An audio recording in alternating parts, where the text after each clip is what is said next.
In today's macro photography tutorial, we're photographing bees inside the hive. It's going to be a really interesting and potentially a little bit challenging shoot, so stick around and I'll get started in just a sec.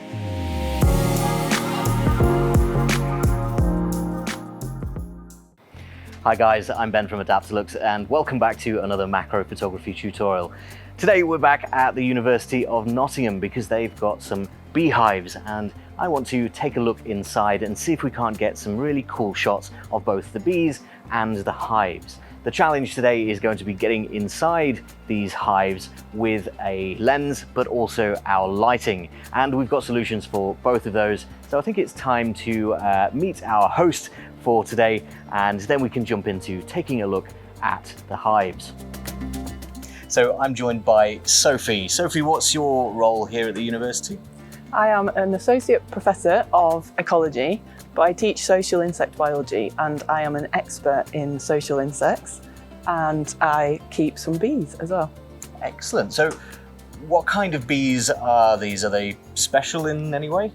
They are western honeybees, which is Apis mellifera, but they're a specific strain of bee, which is from the Buckfast monks, okay. Buckfast Abbey. So they're Buckfast bees and they have a nice temperament. They're quite calm, which is good for us today. Good, we like that, yeah. And they're very good honey producers as well. So they're a good strain of bees to keep. Okay. So why are you keeping bees here? What are you studying?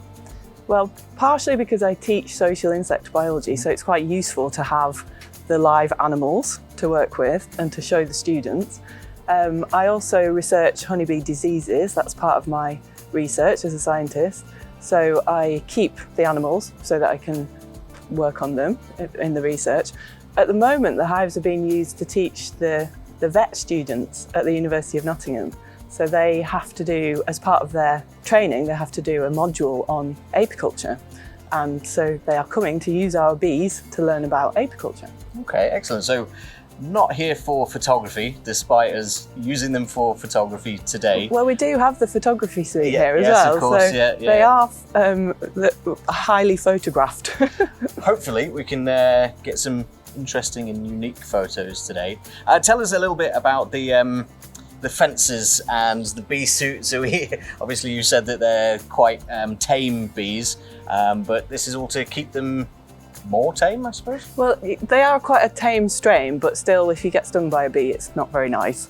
The fences are there because of health and safety, and we're currently in a kind of an external quad in the building, and it's to encourage them to fly straight up. Okay. So that when they go out foraging, they don't kind of fly towards the buildings and accidentally go into offices. So that's why the fences are there. So yeah, they go straight up. Cool. Well, we're going to open up some hives, take a look inside and have a look at the bees going about their business, hopefully without bothering them too much. And I do need to stress that if you want to do some bee photography, don't go bothering your local hives. Make sure that you know what you're doing if you're approaching hives. So do make sure to be safe if you're trying to photograph bees, as we are doing here with our bee suits and our fences. So I think it's time to have a look at the hive, and I think the first stop on our tour of the hive is going to be the entranceway just here where the bees are coming and going from, simply because it's nice and accessible. However, it's still not very accessible for lenses and lighting. So we're using some very specific equipment to try and get inside this little entranceway and watch the bees coming and going. The first piece of equipment that we're using is the Laowa Probe Lens. This is going to be instrumental for getting into this really tight space in amongst the bees. And because of its wide angle, we're going to be able to actually see the bees moving around the lens and potentially even crawling over the front of the lens as well. However, it is very, very dark inside this little slot here, so we're also going to need some lighting, and that's where the Adaptalux Studio is going to come in. Similarly to the probe lens, we're going to be putting these flexible lighting arms into the entranceway here to provide a little bit of extra light. Now this is ever so slightly too small for our diffusers to fit into. They just magnetize onto the end there, but they don't quite fit through this little gap. So what I'm going to be doing instead is bouncing the light on the inside of the wood. So we're going to get a nice warm view of the light bouncing around inside this little entranceway. So I'm going to place the lighting arms not pointing inwards, but pointing upwards so that the light is going to reflect off the roof of the entrance, and then we'll get a nice, even diffused bounced light inside here where the bees are. There are probably around 60,000 bees in this hive, I expect. It's a strong colony. It fluctuates during the season, but at this time of year, it's kind of peak population size.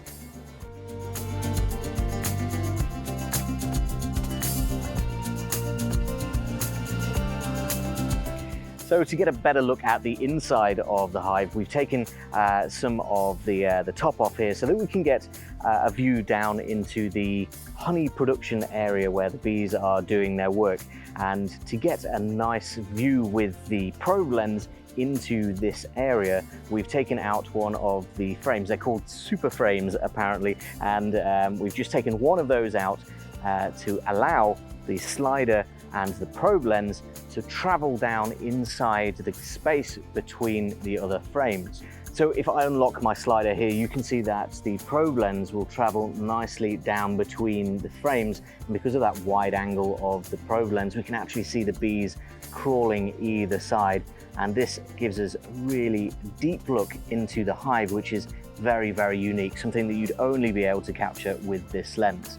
However, it is very, very dark down between these frames, so we've had to place the Adaptalux Studio up here on the top and bend some white lighting arms down in amongst the bees. This is giving us a little bit of extra light down inside where the bees are doing their work, but it's very, very difficult to get enough light down into this tiny little space. It's really, really dark in there. So I've been shooting both some stills and some video, but also some slow-mo video, and moving the slider at different paces is going to give the pace of the bees a different feeling. If I move the slider really quickly and the bees are moving really slowly, that's going to be a really interesting shot, and it will differ from if I'm moving the slider slowly and shooting just normal video. So I'm really interested to see what that's going to look like slowed down. I'll let you guys be the judge as to whether or not it's successful.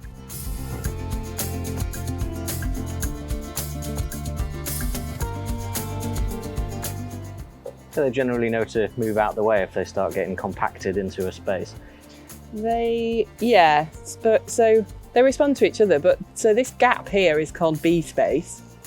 It was kind of calculated by, I think in the 20s, might have been by Langstroth, which is a type of hive. And it's just wide enough for two bees to pass back to back without annoying each other. This bit comes off. This is called a queen excluder.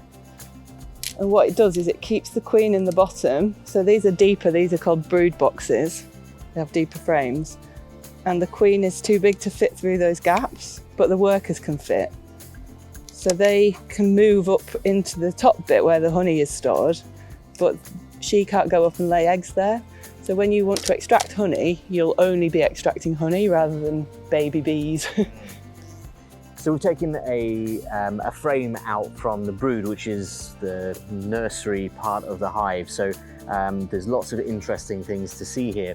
We placed it up against this pillar just so that we can get a nice flat front-facing shot of all of these interesting things that are going on. We've placed some lighting down, including a diffused super bright white lighting arm, and then an undiffused one as well to shine into all of these little honeycomb areas. And this probe lens is still really fantastic, even though we're not trying to sneak it in somewhere. It's still a very close-up lens with a 2x magnification. Not quite getting 2x just right now, but I think there's going to be a lot of opportunity to see some really interesting things going on. So over here, where you've lit this up, you've got a kind of patchy network of larvae, which is the white blobby maggots, and then the biscuity coloured capping, that's got pupae in, so they're pupating into adults inside the cell. There are some eggs around here as well, but if you look across this comb, you can see that the cells over here are smaller than the cells on this side. These bigger cells are where the males hatch out from. And we've got a male hatching right here actually. So he's chewed off the capping. These cells are quite a bit bigger and he'll crawl out soon.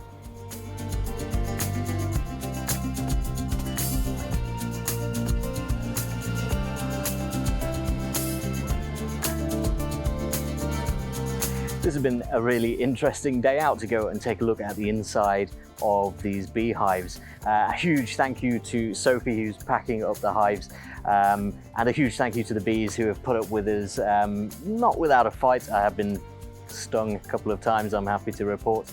And I think I've got some really cool footage and some really cool photos. It definitely helps to have some flexible lighting to get down into these dark, tight areas, and it certainly helps to have a lens like the Probe Lens that allows you to get all the way in and amongst the bees. Let me know what you guys think to my footage and my shots today. Let me know what you think to some of the educational content from Sophie, and do make sure to hit the subscribe button for lots more macro photography tutorials, ideas and inspiration coming in the future. For now, that's all I've got time for. Thank you very much for watching, and I'll see you next time.